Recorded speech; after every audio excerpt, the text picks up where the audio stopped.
ಈ ವಿಡಿಯೋದಲ್ಲಿ stock market ಬಗ್ಗೆ ಎಕ್ಸ್ಪ್ಲೇನ್ ಮಾಡ್ತೀನಿ. ಅಂದರೆ ಒಂದು ದಿನದಲ್ಲಿ ಕಂಪ್ಲೀಟ್ ಸ್ಟಾಕ್ ಮಾರ್ಕೆಟ್ ಬಗ್ಗೆ ಇರೋ ಡೀಟೇಲ್ಸ್ನೆಲ್ಲ ಎಕ್ಸ್ಪ್ಲೇನ್ ಮಾಡ್ತೀನಿ. ಅಂದರೆ ಯಾವುದಾದ್ರು ಒಂದು ಸ್ಟಾಕ್ ಏನಕ್ಕೆ ಫಾಲ್ ಆಯಿತು ಅಥವಾ ಏನಕ್ಕೆ ಬೆಳೀತು ಅಂತ ಕಂಪ್ಲೀಟ್ ರೀಸನ್ನ ಎಕ್ಸ್ಪ್ಲೇನ್ ಮಾಡ್ತೀನಿ. ಮತ್ತು ನಮ್ಮ ಮಾರ್ಕೆಟಲ್ಲಿ ಯಾವ್ಯಾವ ಈವೆಂಟ್ಸ್ ಇದೆ, ಯಾವ್ಯಾವ ಈವೆಂಟ್ಸ್ನ ಯಾವ ಥರ ಟ್ರ್ಯಾಕ್ ಮಾಡಬೇಕು, ಅದರಿಂದ ನಮ್ಗೆ ಯಾವ ಥರ ಉಪಯೋಗ ಆಗುತ್ತೆ ಅಂತಲೂ ಎಕ್ಸ್ಪ್ಲೇನ್ ಮಾಡ್ತೀನಿ. ಇದೊಂದೇ ಅಲ್ಲ, ಗ್ಲೋಬಲ್ ಮಾರ್ಕೆಟಿಂದ ಒಂದೊಂದು ಈವೆಂಟ್ಸ್ ನಡೆದೋಗುತ್ತೆ ಓವರ್ ನೈಟಲ್ಲಿ. ಅಂಥ ಈವೆಂಟ್ಸ್ನೂ ಸಿಂಪ್ಲಿಫೈಯಾಗಿ ಕ್ಲೀನಾಗಿ ಎಕ್ಸ್ಪ್ಲೇನ್ ಮಾಡ್ತೀನಿ. ಇದರಿಂದ ನಮ್ಮ ಮಾರ್ಕೆಟಲ್ಲಿ ಯಾವ ಸೆಗ್ಮೆಂಟಿಗೆ ಎಫೆಕ್ಟ್ ಆಗುತ್ತೆ ಅಥವಾ ಯಾವ ಸೆಗ್ಮೆಂಟ್ಗೆ ಪಾಸಿಟಿವ್ ಆಗುತ್ತೆ ಅಂತಲೂ ಎಕ್ಸ್ಪ್ಲೇನ್ ಮಾಡ್ತೀನಿ. ಇದು stock market news analysis video. ಇದು ಪ್ರತಿದಿನ ಇದ್ದೇ ಇರುತ್ತೆ. ಈ ವಿಡಿಯೋಸ್ ಸಾಯಂಕಾಲ 6 ಗಂಟೆಯಿಂದ 8 ಗಂಟೆ ಮಧ್ಯ ಈ ವಿಡಿಯೋಸ್ ಅಪ್ಲೋಡ್ ಆಗುತ್ತೆ ಇದೇ ಚಾನಲಲ್ಲೇ. ಪ್ರತಿಯೊಬ್ಬರು ಪ್ರತಿದಿನ ಚೆಕ್ ಮಾಡಿ. ತುಂಬ ಯೂಸ್ಫುಲ್ ಇನ್ಫಾರ್ಮೇಷನ್ ಇದೆ, ಕಲಿಯೋದು ತುಂಬ ಇರುತ್ತೆ. Hello friends, welcome to brothers finance and good evening. ಇವತ್ತು ಮಾರ್ಕೆಟ್ ಅಪ್ಡೇಟ್ ಏನಂದರೆ, ಸೆನ್ಸೆಕ್ಸ್ 194 ಪಾಯಿಂಟ್ಸ್ ಗೇನ್ ಆಗಿ 82,559 ಕ್ಲೋಸ್ ಆಗಿದೆ. ನಿಫ್ಟಿ 42 ಪಾಯಿಂಟ್ಸ್ ಗೇನ್ ಆಗಿ 25,278 ಕ್ಲೋಸ್ ಆಗಿದೆ. ಬ್ಯಾಂಕ್ ನಿಫ್ಟಿ 88 ಪಾಯಿಂಟ್ಸ್ ಗೇನ್ ಆಗಿ 51,439 ಕ್ಲೋಸ್ ಆಗಿದೆ. ಇವತ್ತು 13th straight day Nifty positive ಆಗಿ ಕ್ಲೋಸ್ ಆಗಿರೋದು. ಮತ್ತು ಮಿಡ್ ಕ್ಯಾಪ್, ಸ್ಮಾಲ್ ಕ್ಯಾಪ್ ಎಲ್ಲನೂ ಫ್ಲ್ಯಾಟಾಗಿ ಕ್ಲೋಸ್ ಆಗಿದೆ. ಮತ್ತು ಸೆಕ್ಟರ್ ವೈಸ್ ನೋಡಿಕೊಂಡ್ರೆ ಫಾರ್ಮಾ ಮತ್ತು ಮೆಟಲ್ಸಲ್ಲಿ 1% ಡಿಕ್ಲೈನ್ ಆಗಿದೆ. ಇಂಡಿಯನ್ GDP ಡೇಟಾ ಅಪ್ಡೇಟ್ ಆಗಿದೆ. ಲಾಸ್ಟ್ ವಿಡಿಯೋದಲ್ಲೇ ಮೆನ್ಷನ್ ಮಾಡಿದ್ದೆ. GDP ಡೇಟಾ 6.7% ಬಂದಿದೆ.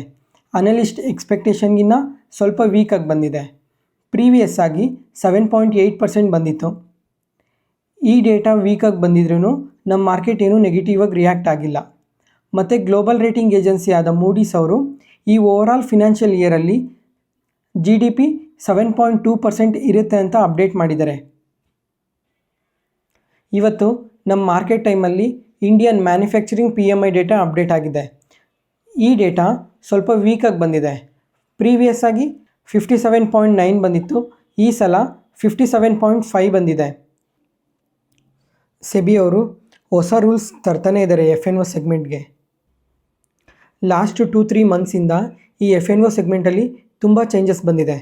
ಯಾಕಂದರೆ ಬಿಗಿನರ್ಸ್ ಇದರಲ್ಲಿ ತುಂಬ ಲಾಸ್ ಆಗ್ತಾಯಿದ್ದಾರೆ ಅಂತ ಅಪ್ಡೇಟ್ ಆಗಿದೆ. ಅದಕ್ಕೋಸ್ಕರ ಅಂದರೆ 10 ಜನ ಟ್ರೇಡ್ ಮಾಡಿದ್ರೆ ಅದರಲ್ಲಿ 7 ಜನ ಲಾಸ್ ಆಗ್ತಾಯಿದ್ದಾರೆ ಅಂತಲೇ ಅಪ್ಡೇಟ್ ಮಾಡಿದ್ದಾರೆ.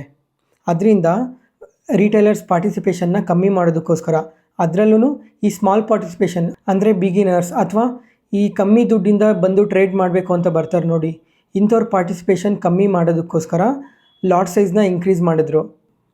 ಮತ್ತು ಇವಾಗ FNO ಸೆಗ್ಮೆಂಟಲ್ಲಿ ಯಾವ ಸ್ಟಾಕ್ ಇನ್ಕ್ಲೂಡ್ ಆಗುತ್ತೆ ಅಥವಾ ಯಾವ ಸ್ಟಾಕ್ ಎಕ್ಸ್ಕ್ಲೂಡ್ ಆಗುತ್ತೆ ಅಂತ ಅಪ್ಡೇಟ್ ಮಾಡ್ತಾ ಇದ್ದಾರೆ. ಇವಾಗ ಬಂದಿರೋ ಎಕ್ಸ್ಪೆಕ್ಟೇಷನ್ ಪ್ರಕಾರ FNO ಸೆಗ್ಮೆಂಟ್ಗೆ ನಿಯರ್ಲಿ 80 ಸ್ಟಾಕ್ಸ್ ಆ್ಯಡ್ ಆಗುತ್ತೆ ಅಂತ ಹೇಳ್ತಾ ಇದ್ದಾರೆ.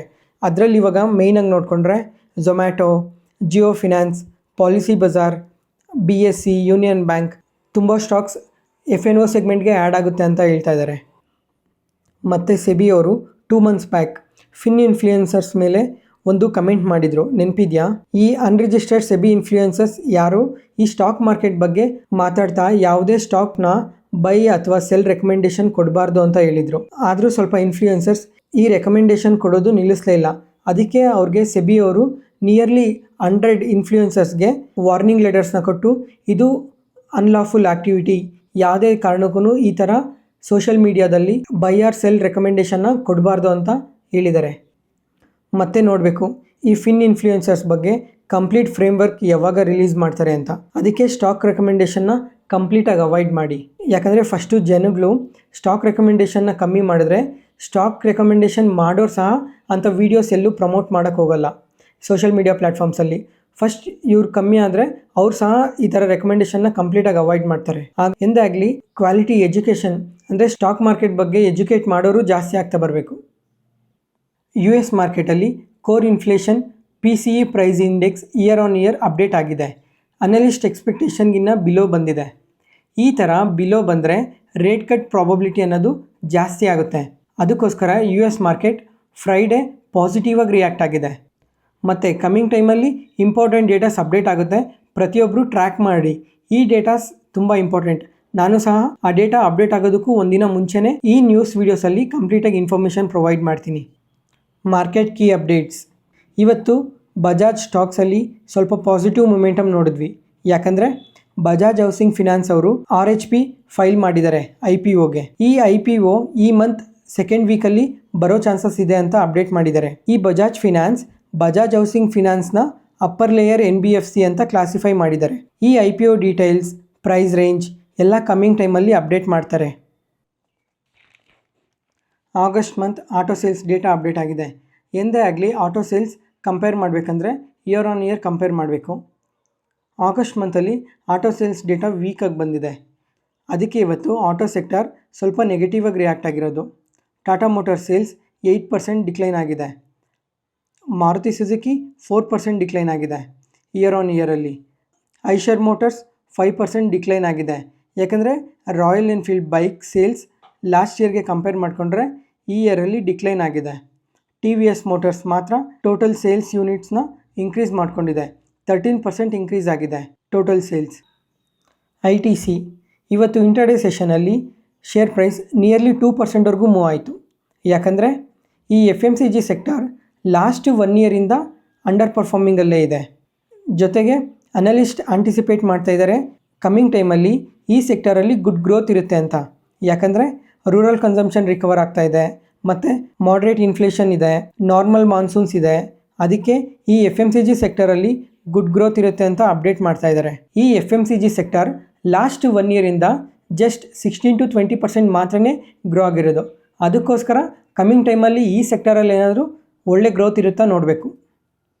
GPT ಇನ್ಫ್ರಾ ಈ ಕಂಪನಿ ಇವತ್ತು ಇಂಟರ್ಡೇ ಸೆಷನಲ್ಲಿ 5%ವರೆಗೂ ಮೂವ್ ಆಯಿತು. ಯಾಕಂದರೆ ಈ ಕಂಪನಿ L1 ಬಿಡರ್ ಆಗಿ ಸೆಲೆಕ್ಟ್ ಆಗಿದೆ ರೋಡ್ ಕನ್ಸ್ಟ್ರಕ್ಷನ್ ಪ್ರಾಜೆಕ್ಟಲ್ಲಿ. ಈ ಟೋಟಲ್ ಆರ್ಡರ್ ವಾಸ್ 204 crores ಅಂತ ಎಕ್ಸ್ಚೇಂಜ್ಗೆ ಅಪ್ಡೇಟ್ ಮಾಡಿದ್ದಾರೆ. ಮಾರ್ಕೆಟ್ ಎಂಡ್ ಆಗೋಷ್ಟರಲ್ಲಿ ಶೇರ್ ಪ್ರೈಸ್ ಫಾಲ್ ಆಗಿದೆ. ಸೆಂಟ್ರಲ್ ಗೌರ್ಮೆಂಟ್ ಅವರು ಪ್ರಧಾನ ಮಂತ್ರಿ ಜೀವನ್ ಜ್ಯೋತಿ ಬಿಮಾ ಯೋಜನ್ ಇದೊಂದು ಲೈಫ್ ಇನ್ಶೂರೆನ್ಸ್ ಸ್ಕೀಮ್, ಮತ್ತು ಪ್ರಧಾನ ಮಂತ್ರಿ ಸುರಕ್ಷಾ ಬಿಮಾ ಯೋಜನ್ ಇದೊಂದು ಹೆಲ್ತ್ ಇನ್ಶೂರೆನ್ಸ್ ಸ್ಕೀಮ್. ಈ ಎರಡು ಸ್ಕೀಮಲ್ಲಿ 2 lakhsಯಿಂದ 5 lakhsಗೆ ಕವರ್ನ ಇನ್ಕ್ರೀಸ್ ಮಾಡ್ತೀವಿ ಅಂತ ಅಪ್ಡೇಟ್ ಮಾಡಿದ್ದಾರೆ. ಪ್ರೀಮಿಯರ್ ಎನರ್ಜೀಸ್ ಈ IPO ನಾಳೆ ಮಾರ್ಕೆಟ್ಗೆ ಲಿಸ್ಟ್ ಆಗುತ್ತೆ. ಇವಾಗ ಒಂದು ಆರ್ಟಿಕಲ್ ನೋಡಿದೆ, ಅನ್ಲಿಸ್ಟೆಡ್ ಶೇರ್ಸ್ ಈ ಕಂಪನಿದು 118% ಪ್ರೀಮಿಯಮಲ್ಲಿ ಟ್ರೇಡ್ ಆಗ್ತಾ ಇದೆ ಅಂತ ರಿಪೋರ್ಟ್ ಬಂದಿದೆ. ಈ IPO 74 times ಸಬ್ಸ್ಕ್ರೈಬ್ ಆಗಿದೆ. ನಾಳೆ ನೋಡಬೇಕು ಲಿಸ್ಟಿಂಗ್ ಗೇನ್ಸ್ ಯಾವ ಥರ ಇರುತ್ತೆ ಅಂತ. ನನ್ನ ಎಕ್ಸ್ಪೆಕ್ಟೇಷನ್ ಪ್ರಕಾರ ನಿಯರ್ಲಿ ಎಬೋ 80% ಲಿಸ್ಟಿಂಗ್ ಗೇನ್ಸ್ ಇರೋ ಚಾನ್ಸಸ್ ಇದೆ ಅಂತ ಅಂದ್ಕೊತೀನಿ. ನೋಡೋಣ, ನಾಳೆ 10 ಗಂಟೆಗೆ ಈ IPO ಓಪನ್ ಆಗುತ್ತೆ, ಅಲ್ಲಿವರೆಗೂ ವೆಯ್ಟ್ ಮಾಡಿ ನೋಡೋಣ. ಟಾಟಾ ಮೋಟಾರ್ಸ್ HDFC ಬ್ಯಾಂಕ್ ಜೊತೆ ಒಂದು MOU ಸೈನ್ ಮಾಡಿದೆ. ಈ ಇಂಡಿಯನ್ JLR ಬಿಸ್ನೆಸ್ಗೆ ಆಟೋ ಫಿನಾನ್ಸಿಂಗ್ ಮಾಡೋಕ್ಕೆ. ಈ MOU ಇಂದ ಈ ಎರಡು ಕಂಪನೀಸ್ಗೂ ತುಂಬ ಬೆನಿಫಿಟ್ ಆಗುತ್ತೆ. ಯಾಕಂದರೆ HDFC ಅನ್ನೋದೊಂದು ಪ್ರೈವೇಟ್ ಸೆಕ್ಟರ್ ಬ್ಯಾಂಕಿಂಗಲ್ಲೇ ದೊಡ್ಡ ಬ್ಯಾಂಕ್ ಇದು. ಜೊತೆಗೆ JLR ಬಿಸ್ನೆಸ್ ಇದು ಫಾಸ್ಟ್ ಗ್ರೋಯಿಂಗ್ ಬಿಸ್ನೆಸ್ ಟಾಟಾ ಮೋಟರ್ಸಲ್ಲೇ. ಅದಕ್ಕೋಸ್ಕರ ಎರಡು ಕಂಪನೀಸ್ಗೂ ಬೆನಿಫಿಟ್ ಆಗುತ್ತೆ ಅಂತ ಅಪ್ಡೇಟ್ ಆಗಿದೆ. ಯೂನಿಯನ್ ಪೆಟ್ರೋಲಿಯಂ ಮಿನಿಸ್ಟರ್ ಆಗಿರೋ ಹರ್ದೀಪ್ ಸಿಂಗ್ ಪೂರಿ ಅವರು ಇವತ್ತು ಒಂದು ಇಂಟರ್ನ್ಯಾಷನಲ್ ಕಾನ್ಫರೆನ್ಸಲ್ಲಿ ಮಾತಾಡ್ತಾ 2014ಇಂದ ಎಥನಾಲ್ ಬ್ಲೆಂಡಿಂಗ್ ಪ್ರೋಗ್ರಾಮಲ್ಲಿ 99,000 crores ಸೇವ್ ಮಾಡಿದ್ದೀವಿ ಅಂತ ಹೇಳಿದ್ದಾರೆ. ಮತ್ತು ನಮ್ಮ ಗೌರ್ಮೆಂಟ್ 15% ಎಥನಾಲ್ ಬ್ಲೆಂಡಿಂಗ್ ಟಾರ್ಗೆಟ್ನ ಅಚೀವ್ ಮಾಡಿದೆ. ನೆಕ್ಸ್ಟ್ ಇಯರ್ ಅಂದರೆ 2025-26 ಅಷ್ಟರಲ್ಲಿ 20% ಟಾರ್ಗೆಟ್ನ ರೀಚ್ ಆಗಬೇಕು ಅಂತ ಮೆನ್ಷನ್ ಮಾಡಿದ್ದಾರೆ. ಸೊ ನೋಡಿ ಗೌರ್ಮೆಂಟ್ ಎಷ್ಟು ಬುಲ್ಲಿಶ್ ಆಗಿದೆ ಎಥನಾಲ್ ಬ್ಲೆಂಡಿಂಗ್ ಮೇಲೆ. ಸೊ ಫೋಕಸ್ ಮಾಡಿ ಎಥನಾಲ್ ಬ್ಲೆಂಡಿಂಗ್ ಕೆಪಾಸಿಟಿ ಯಾರ ಹತ್ರ ಜಾಸ್ತಿ ಇದೆ ಮತ್ತು ಯಾವ ಕಂಪನಿ ಅಟ್ರಾಕ್ಟಿವ್ ವ್ಯಾಲ್ಯೂಷನಲ್ಲಿದೆ ಅಂತ ಸ್ಟಡಿ ಮಾಡಿ. ಇವತ್ತು ಮಾರ್ಕೆಟ್ ಟೈಮಲ್ಲಿ ಒಂದು ಆರ್ಟಿಕಲ್ ನೋಡಿದೆ. ಈ ಕ್ರೆಡಿಟ್ ರೇಟಿಂಗ್ ಏಜೆನ್ಸಿ ಆಗಿರೋ ಕ್ರಿಸಿಲ್ ಅವರು ಒಂದು ರಿಪೋರ್ಟ್ನ ಪಬ್ಲಿಷ್ ಮಾಡಿದ್ದಾರೆ. ನಮ್ಮ ಇಂಡಿಯನ್ಸ್ ಅಂದರೆ ನಾವು ಲೋನ್ ತಗೊಳ್ಳೋ ಪ್ರಮಾಣ ತುಂಬ ಜಾಸ್ತಿ ಮಾಡಿದ್ದೀವಿ ಅಂತ ಅಪ್ಡೇಟ್ ಮಾಡಿದ್ದಾರೆ. ಅಂದರೆ ಆ ಲೋನಲ್ಲೂ ಗೋಲ್ಡ್ ಲೋನ್ ತಗೊಳ್ಳೋ ಪ್ರಮಾಣ ಜಾಸ್ತಿ ಇನ್ಕ್ರೀಸ್ ಆಗಿದೆ ಅಂತ ಅಪ್ಡೇಟ್ ಮಾಡಿದ್ದಾರೆ. ಅಂದರೆ ಗೋಲ್ಡ್ ಲೋನ್ ಯಾವ ಥರ ಇರುತ್ತೆ ಹೇಳಿ, ಲೋನ್ ಇಂಟ್ರೆಸ್ಟ್ ಅನ್ನೋದು ತುಂಬ ಕಮ್ಮಿ ಇರುತ್ತೆ. ಜಸ್ಟ್ 9% ಅಥವಾ 10% ಒಳಗಡೆ ಗೋಲ್ಡ್ ಲೋನ್ ಈಸಿಯಾಗಿ ಸಿಗುತ್ತೆ. ಅದಕ್ಕೋಸ್ಕರ ಜನ ತುಂಬ ಗೋಲ್ಡ್ ಲೋನ್ನ ತಗೊತಾ ಇದ್ದಾರೆ ಅಂತ ಅಪ್ಡೇಟ್ ಆಗಿದೆ. ಮಂತ್ ಆನ್ ಮಂತ್ ಕಂಪೇರ್ ಮಾಡಿದ್ರೆ ಜೂನ್ ಮಂತಲ್ಲಿ 20% ಗೋಲ್ಡ್ ಲೋನ್ ಇನ್ಕ್ರೀಸ್ ಆಗಿದೆ ಅಂತ ಅಪ್ಡೇಟ್ ಮಾಡಿದ್ದಾರೆ. ಅದರಲ್ಲಿ NBFCs ಡಾಮಿನೇಟ್ ಮಾಡ್ತಾ ಇದ್ದಾರೆ.